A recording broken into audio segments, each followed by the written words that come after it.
Guys, we're gonna use a plastic transparent sheet, a duct tape, in detecting a hard to find leak in the vibration absorber, or they call it a vibrosorber.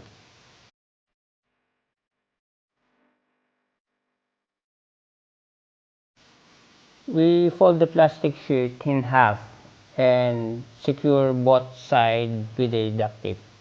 You can use also packaging tape.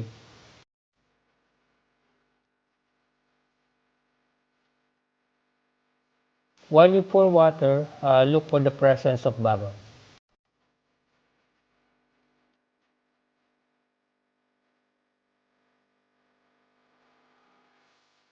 The same procedure in the other side.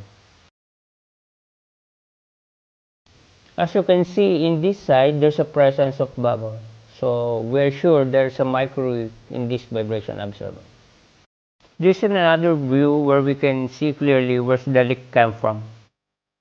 Apart from this method, I tried also some bubble tests and the use of electronic leak detector, but we're not lucky to find the leak. I hope you learned something in this video, guys. Please share, follow my page for more video. Thank you.